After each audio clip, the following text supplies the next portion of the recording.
جناب مولانا مجاہد نعیمی صاحب ہمارے ساتھ پیش کر رہے ہیں، ان سے بات کرنے جا رہے ہیں. اینڈ آج اذان مغرب کا وقت ہوگا 5:45 پہ، اینڈ ان سے بات کر رہے ہیں.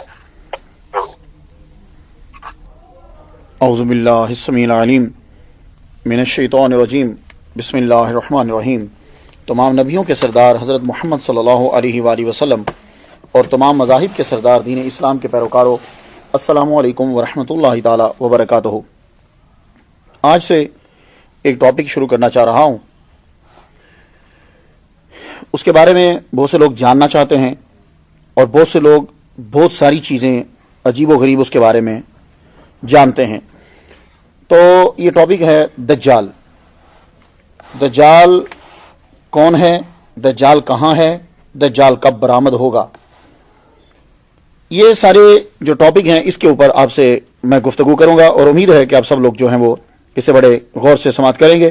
اگر آپ سے یہ مس ہو جائے تو کاشی بھائی کو فون کر کے پوچھ لیجیے گا. ان کی ویب سائٹ پہ یہ آرکائیو کے اندر یہ رہتا ہے، ہمارا پروگرام جو ہے 24 آور تو رہتا ہی ہے. وہاں مس ہو جائے تو پھر ایک چینل دوست کا ہے وائٹ سٹون 786، وہاں جا کے بھی سن لیجیے گا. چلیے گفتگو کو شروع کرتے ہیں. دجال جو ہے وہ کون ہے؟ سب سے پہلے ہم حدیث مبارکہ، کیونکہ ہماری عادت یہ ہے، عادت کیا کہ ہمارا طریقہ یہ ہے، طریقہ کیا کہ ہم ضروری سمجھتے ہیں. مسلمان جب بھی کبھی تقریر کرنے لگتا ہے، گفتگو شروع کرتا ہے، قرآن مجید کی آیت یا حدیث مبارکہ کو پڑھتا ہے. میں حدیث مبارکہ کا ترجمہ کرنا چاہوں گا. اس کو ابن ماجہ نے نقل کیا ہے. سنیے، جب سے اللہ تعالیٰ نے ذریت آدم کو پیدا کیا، دنیا میں کوئی فتنہ دجال کے فتنے سے بڑا نہیں ہوا. اور اللہ نے جس نبی کو بھی مبعوث کی فرمایا، اس نے اپنی امت کو دجال سے ڈرایا. اور حضور فرماتے ہیں میں آخری نبی ہوں اور تم بہترین امت، اس لیے وہ لا محالہ تمہارے ہی اندر نکلے گا. یعنی حضور صلی اللہ علیہ وسلم کو پتا ہے کہ انہی کے اندر آئے گا وہ. اگر وہ میری موجودگی میں نکلا تو ہر مسلمان کی طرف سے اس کا مقابلہ کرنے والا میں ہوں، اور اگر میرے بعد نکلا تو ہر مسلمان اپنا دفاع خود کرے گا، اور اللہ ہر مسلمان کا محافظ و نگہبان ہوگا. وہ شام و عراق، سیریا اور عراق کے درمیان ایک رستے پر نمودار ہوگا، پس وہ دائیں بائیں ہر طرف فساد پھیلائے گا. اے اللہ کے بندو، تم اس وقت ثابت قدم رہنا، میں تمہارے سامنے اس کی وہ علامات بیان کیے دیتا ہوں جو مجھ سے پہلے کسی نبی نے بیان نہیں کی. غور ہے، سماعت کر رہے ہیں کہ حضور صلی اللہ علیہ وسلم اس کی علامات بتانے لگے. فرماتے ہیں کہ پہلے کسی نبی نے بیان نہیں کی. دیکھا آپ نے، 1,23,999 انبیاء کی تقریروں پہ حضور صلی اللہ علیہ وآلہ وسلم کی نظر ہے کہ کسی نے اپنے ظاہری دور کے اندر اس کی علامات اپنی کسی بیان میں بیان نہیں کی. تو حضور فرماتے ہیں کہ وہ سب سے پہلے تو یہ دعویٰ کرے گا کہ میں نبی ہوں، حالانکہ میرے بعد کوئی نبی نہیں ہے، یعنی پیدا نہیں ہوا. پھر یہ دعویٰ کرے گا کہ میں تمہارا رب ہوں، مگر اسے دیکھنے والے کو پہلی ہی نظر میں ایسی 3 چیزیں نظر آ جائیں گی جن سے اس کے دعوے کی تکذیب کی جا سکتی ہے. 3 چیزیں اس میں کیا نظر آئیں گی؟ حضور فرماتے ہیں کہ پہلی کیا ہے؟ ایک تو یہ کہ وہ آنکھوں سے نظر آ رہا ہوگا، حالانکہ تم اپنے رب کو مرنے سے پہلے نہیں دیکھ سکتے. پہلی چیز کیا ہے کہ ایک شخص دعویٰ کرتا ہے کہ میں رب ہوں. وہ دجال یہ آ کے کہے گا میں پہلے تو کہے گا نبی، تو یہ تو مسلمانوں کو پتا ہے کہ حضور کے بعد کوئی نبی پیدا نہیں ہوتا. اور دوسرا وہ نظر آ رہا ہے، آپ لوگوں کو وہ نظر آ رہا ہے، تو رب جو ہے وہ نظر نہیں آتا. حضور فرماتے ہیں دوسری یہ کہ وہ کانا ہوگا، اس کی ایک آنکھ جو ہے وہ بند. تو حالانکہ تمہارا رب جو ہے وہ کانا نہیں ہے. تیسری یہ کہ اس کی دونوں آنکھوں کے درمیان کافر لکھا ہوگا، جو ہر مومن پڑھ لے گا، خواہ وہ لکھنا جانتا ہو یا نہ جانتا ہو. یہ تھی ایک حدیث مبارکہ جس کو میں نے اپنا سرنامہ ایک کلام بنا لیا. حضور صلی اللہ علیہ وآلہ وسلم نے نشانی ہمیں بتلا دی کہ دجال جو ہے وہ آئے گا. یہ دجال جو ہے بر وزن فعال ہے، مبالغے کا صیغہ ہے. دجال کو دجال کیوں کہتے ہیں؟ اس کا نام کیا ہے؟ یہ نام چونکہ حدیث میں نہیں آیا، اس لیے ہم لوگوں کو بھی معلوم نہیں ہے. حضور جس کا نام بتاتے ہیں وہی ہمیں پتا چلتا ہے. تو کہاں گئے وہ لوگ جو اپنے علم پہ بھروسہ کرتے ہیں اور کئی چیزیں ان کو نہیں آتی؟ آج کے دور میں سارے علامہ، مفسر، مفکر، محدث، مقرر، یہ سب کچھ جو ہیں یہ سب محمد صلی اللہ علیہ وآلہ وسلم کے دیے ہوئے علم سے اپنا مقام جو ہے وہ بنا رہے ہیں. حضور نے دجال کا نام نہیں بتایا تو نام بھی نہیں آتا. فعال کے وزن کے اوپر اس کو دجال کیوں کہا گیا؟ دجل کا ایک معنی ہوتا ہے ڈھانپ لینا، لپیٹ لینا. تو جو اپنے جھوٹ، ملمہ سازی، فریب کاری اور اپنی طاقت، افرادی قوت، فوجی طاقت سے حق کو ڈھانپ لے گا، उसके लिए यह नाम लिखा गया और उसके अंदर यही सलाहियत होगी।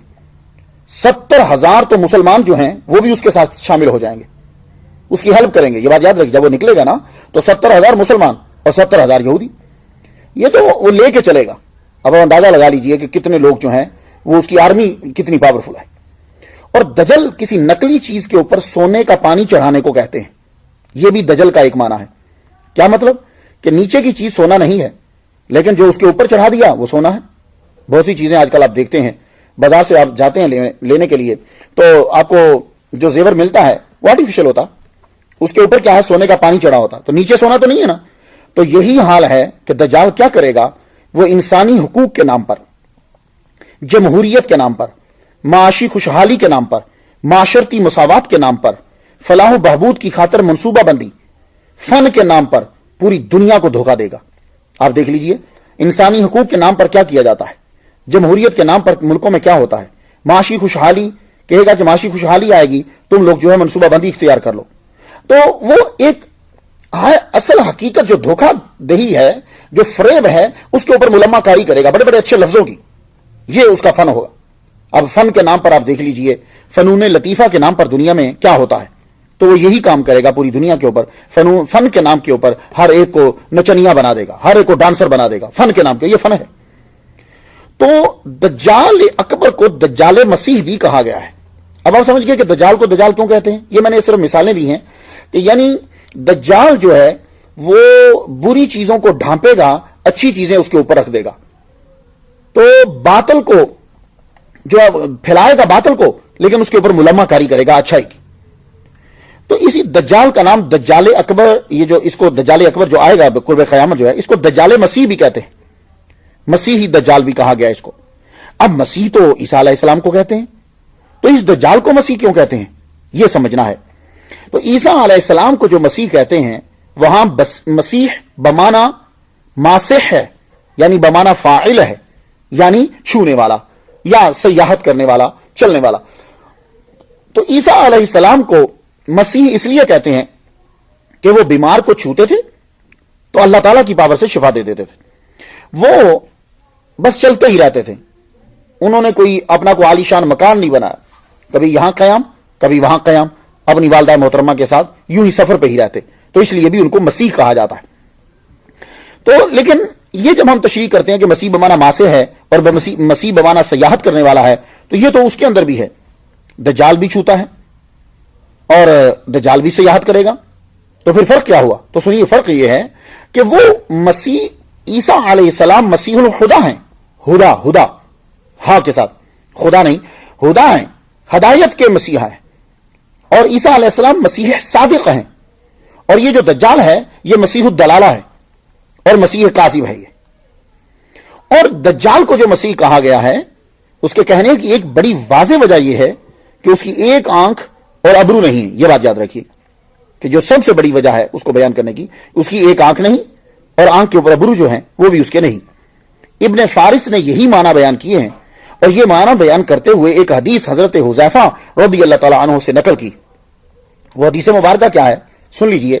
वह इन्न दज्जाला ममसूहुल ऐनी अलैहा ज़फ़रतुन गलीज़तुन, बिलाशुबा दज्जाल मिटी हुई आंख वाला है जिस पर एक गलीज भद्दा सा नखूना यानी फुली है, वो गोश्त जो है वो बढ़ जाता है और आंख को कवर कर लेता है।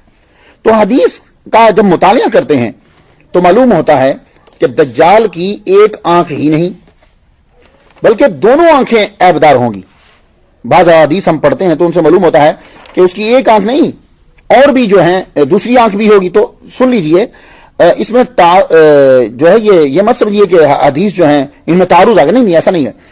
असल में उसकी दोनों आंखें ही ऐबदार होंगी, दोनों आंखें। एक आंख जो है वो उसकी बिल्कुल बंद और उसके माथे के ऊपर काफ फा रे जो है वो लिखा होगा, और इसको मुसलमान जो है, जो सच्चा मुसलमान मोमिन होगा, उसको फौरन से वो नजर आ जाएगा। तो यहूदियों के नजदीक इसका नाम जो है कहते हैं कि ये यबुल इसका नाम है, या यूबिल या हुबल है, लेकिन इस्लामी इस्तिलाहात के अंदर इसके माना जो है वो होते हैं उसके जो तागूत है।